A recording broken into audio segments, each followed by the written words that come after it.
Welcome to our YouTube channel, Mixed Info. अस्सलाम वालेकुम guys, welcome to my YouTube channel mixed info. तो आज के अपनी इस वीडियो में हम लोग रिव्यू करेंगे जो मोटिलियम टैबलेट का। तो मोटिलियम टैबलेट पाकिस्तान में काफी ज्यादा यूज की जाती है, डॉक्टर्स भी काफी ज्यादा प्रेस्क्राइब करते हैं और बहुत अच्छा रिजल्ट भी है इसका। तो आज इसके बारे में आपको बताऊंगा इसके फवायद क्या हैं, इसके नुकसानात क्या हैं, तरीका इस्तेमाल क्या है और किन किन अफराद में इसका इस्तेमाल या किन किन तकालीफ में इसका इस्तेमाल किया जा सकता है। तो इंशाल्लाह ये सारी डिटेल आपको इस वीडियो में दूंगा, लेकिन उससे पहले अगर आपने अभी तक मेरे इस चैनल मिक्स्ड इन्फो को सब्सक्राइब नहीं किया हुआ तो मेरे इस चैनल मिक्स्ड इन्फो को सब्सक्राइब जरूर कर लें। यहाँ पे आपको मेडिकल से रिलेटेड काफी इन्फॉर्मेटिव वीडियोस मिलती रहेंगी। तो सबसे पहले अगर बात की जाए तो नाम है इसका मोटिलियम। 50 टैबलेट्स की ये पैक होती है, यानी कि 50 गोलियां होती हैं। कीमत की बात की जाए तो 342 रुपए में आपको ये 50 गोलियों का पैक पाकिस्तानी मार्केट में मिलता है। अब अगर बात की जाए कि कौन सी कंपनी इसकी प्रोडक्शन कर रही है, बना रही है, तो एस्पिन फार्मा प्राइवेट लिमिटेड है। ये एक प्राइवेट फार्मा है और बहुत अच्छे रिजल्ट्स के साथ आपको इनकी तमाम अद्वियात मिलती हैं। अब अगर बात की जाए कि इसमें दवा कौन सी शामिल है, तो इसमें दवा जो है वो है डोमपेरिडोन 10 mg इसमें शामिल की गई है। अब आप अगर मेरी कोई भी वीडियो देखते हैं तो आप ज्यादा ख्याल किया करें कि उसमें दवा कौन सी शामिल है जिसके बारे में मैं रिव्यू कर रहा हूँ। हम दवा के बारे में बात कर रहे हैं। मोटिलियम तो इसका ब्रांड नेम है। ये आपको दवा मुख्तलिफ नामों के साथ या मुख्तलिफ ब्रांड नेम्स के साथ पाकिस्तानी मार्केट में मिल जाएगी। वोमी के नाम से मिल जाएगी, डाइपिन के नाम से मिल जाएगी, पेरिडोन के नाम से मिल जाएगी और डोमिल के नाम से भी आपको ये दवा जो है मुख्तलिफ कंपनियां सेल कर रही होती हैं मार्केट में अपने ट्रेड नेम या ब्रांड नेम के साथ। तो मोटिलियम इस कंपनी का ब्रांड नेम है।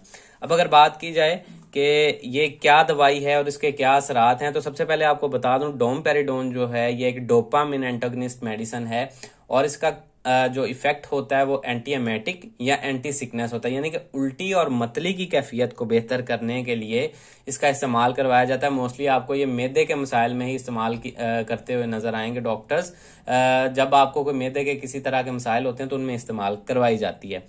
अब अगर सबसे पहले बात की जाए कि मैदे के किन किन मसाइल में इसका इस्तेमाल करवाया जाता है, तो उल्टी और मतली, जैसे कि मैंने आपको पहले बताया, वॉमिटिंग और नोजिया की कैफियत को बेहतर करने के लिए इसका इस्तेमाल करवाया जाता है। उसके अलावा इसका इस्तेमाल पीपीआईज के साथ, प्रोटॉन पंप इनहिबिटर अद्वियात जिनमें ओमेप्राजोल, इसोमेप्राजोल वगैरह आते हैं, तो उनके साथ इसका इस्तेमाल करवाया जाता है गर्ड को ट्रीट करने के लिए भी।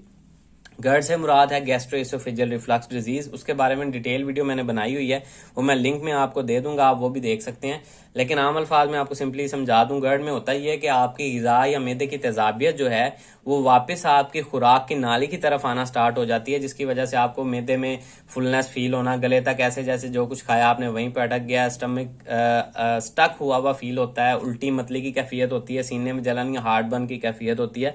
तो उन अलामात को गर्ड की ट्रीटमेंट के लिए इसका इस्तेमाल करवाया जाता है पीपीआईज के साथ और बड़ी इफेक्टिव है इस मामले में भी। अब इसके अलावा इसका इस्तेमाल करवाया जाता है आपकी बाउल मूवमेंट को या पेरिस्टालसिस मूवमेंट, जो कि आपकी निज़ाम की हरकत हर टाइम चल रही होती है। यानी कि जब आप खुराक खाते हैं तो वो खुराक आपके मुंह के जरिए आप खुराक की नाली में पहुंचती है, खुराक की नाली से मैदा में पहुंचती है, मैदा से आंतों में पहुंचती है और आंतों में सारा ये निज़ाम का ये जो प्रोसीजर है ये कंप्लीट होने के बाद जो चीजें जिस्म को चाहिए होती हैं, ग़िज़ाइयत वगैरह जो भी इंग्रेडिएंट्स उसमें से चाहिए होते हैं, वो आपके आंतों में जज्ब कर लिए जाते हैं और खून में शामिल कर दिए जाते हैं और बाकी फुजले की शक्ल में आपके जिस्म से खारिज कर दिए जाते हैं। तो ये सारा जो प्रोसीजर चल रहा होता है ये एक पेरिस्टालसिस मूवमेंट के जरिए चल रहा होता है। हर टाइम आपके मैदे के आंतों की एक हरकत जिसको पेरिस्टालसिस मूवमेंट कहते हैं वो चल रही होती है, लेकिन हम फील नहीं कर पा रहे होते, हमारा जिस्म यूज टू हो गया होता है उनके, लेकिन वो हरकत हर टाइम चल रही होती है जिसकी वजह से खुराक आगे आगे मूव करती जाती है। ठीक है, तो उस मूवमेंट में बाज़ औक़ात कोई प्रॉब्लम आ जाती है, यानी कि आपका मैदा जल्दी से खुराक को आंतों में नहीं भेजता, जल्दी खाली नहीं होता, जो कि उसे नॉर्मल टाइम में हो जाना चाहिए। आपका मैदा स्टक रहता है, खुराक को ज्यादा देर अपने अंदर रोक के रखता है और आंतों में नहीं भेजता, तो उससे भी आपके पेरिस्टालसिस मूवमेंट जो है वो कमजोर पड़ जाती है और आपका निज़ाम का सिस्टम स्लो पड़ जाता है, जिसकी वजह से आपको खुराक हजम करने में टाइम लग जाता है और आपको हर टाइम ऐसे फील होता है जैसे फुलनेस है पेट में, ब्लोटिंग होने लग जाती है, आपका पेट फूल जाना खाने के बाद, या खाने को दिल ना करना, या ऐसे लगना कि मैदा स्टक हो गया, मेरा हर चीज यहीं पर रुक गई है मैदे तक। तो इस हरकत को बेहतर करने के लिए भी इसका इस्तेमाल करवाया जाता है। आईबीएस में इसका इस्तेमाल करवाया जाता है, इरिटेबल बाउल सिंड्रोम में, उसमें भी ये पेरिस्टालसिस मूवमेंट में खराबी पैदा हो जाती है, उसमें भी इसका इस्तेमाल पीपीआईज के साथ अक्सर करवाया जाता है। उसके अलावा इसका इस्तेमाल मैदे के मसाइल से हट के जो एक है इसका फायदा वो ये कि ब्रेस्ट फीडिंग मदर में कुछ ममालिक में इसका इस्तेमाल करवाया जाता है कि जिन दूध पिलाने वाली माओं को दूध की प्रोडक्शन अच्छी नहीं हो रही, दूध सही मतलब कि पूरी मिकदार में नहीं आ रहा कि उसका बच्चा पेट भर के दूध पी ले और सेहतमंद रहे, जो कि काफी जरूरी होता है बच्चे के लिए, तो उन माओं को ये इस्तेमाल करवाई जाती है। और 1 से 2 हफ्ते में देखा गया कि उनकी मिल्क प्रोडक्शन में या दूध की जो मिकदार है वो बढ़ जाती है और बच्चा अच्छे से पेट भर के दूध पी लेता है, जिससे माँ भी मेंटली तौर पर और बच्चा भी मेंटली तौर पर और जिस्मानी तौर पर सेहतमंद रहता है। तो उनमें भी इस्तेमाल करवाई जाती है। अब अगर बात की जाए इसके नुकसानात की, तो इसके नुकसानात के बारे में आपको बताऊं तो मुंह का खुश्क होना, कॉन्स्टिपेशन होना या डायरिया की शिकायत हो जाना, सर का भारी रहना, नींद आना या चक्कर आना, ये बहुत रेयर केसेस आपको ये साइड इफेक्ट्स देखने में मिलेंगे। उसके अलावा इसका जो ख्याल बेसिकली रखना है, दिल के मरीजों को बगैर डॉक्टर के मशवरे के इस्तेमाल नहीं करनी चाहिए। उसके अलावा 60 साल से ज्यादा उम्र के लोगों में रिदमियाज की शिकायत देखी गई है, यानी कि दिल की धड़कन की बेकायदगी हो जाती है बाज़ औक़ात इसके इस्तेमाल के साथ। और कुछ ममालिक में ब्रेस्ट फीडिंग मदर्स में भी इसकी ममानत है, नहीं इस्तेमाल करवाते, खासतौर पे यूएस में इसका इस्तेमाल नहीं करवाया जाता।